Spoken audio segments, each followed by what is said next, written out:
gusto ko yung Ice Prinsesa ka. Pero mas okay na yan, no? Para di ka na pinagtitingin ng mga tao. Saka mamaya sa tuloy, di na tayo magsisiksikan sa higaan. Chik-chik, bakit nag-iisa ka na lang?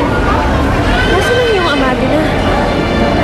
Matagal nang patay si nanay at saka si tatay. Kami na lang ni ate Irma ko yung magkasama. Kaso, ayaw ako nila pangasawa niya eh. Nananganak sa ate Irma. Pinasal ako ng asawa niya dun sa Luneta. Niligaw niya ako. Tanging itong libro na lang yung dala ko doon. Binigay ito sa akin ng nanay ko bago siya namatay. Ano naman ang libro na yan? Dapat siguro iwan na lang natin na sa tulugan natin. Chik-chik, huwag ka naman malungkot.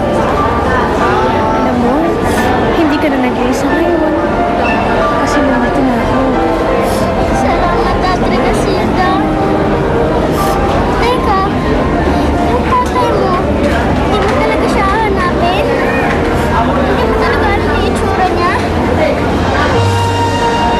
Nilarawan na wala kami. Sinunog lahat nila. Sa galit na nung kami iniwan niya.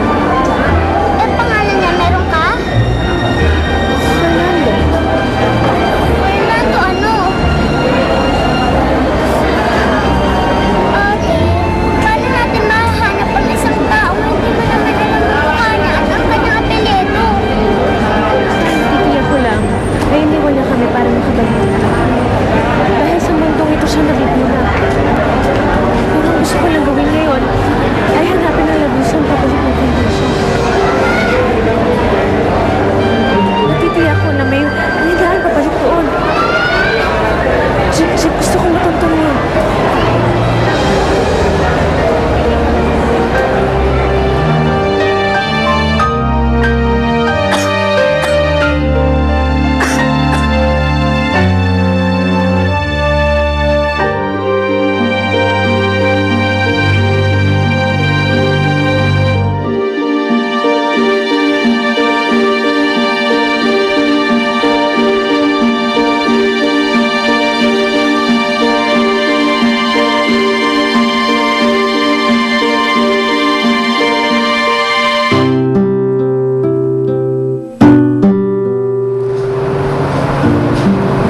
Bago pa siya nawala, pinagawayan pa namin ito ng kapatid mo. Ayaw ko na sanang isipin pa ang inyong ama. Pero siya lamang makakatulong kay Grasilda.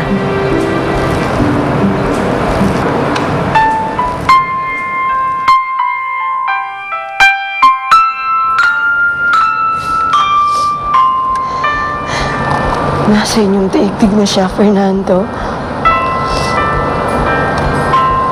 Alam ko may iba ka ng pamilya. Alam ko rin na pilit mo na kaming kinakalimutan.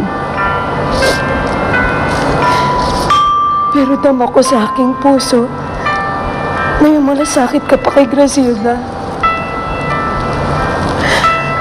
Hari naway mag-krus ang landas niyo. Ikaw nang bahala sa aking panganay. Huwag niyo siyang pababayaan.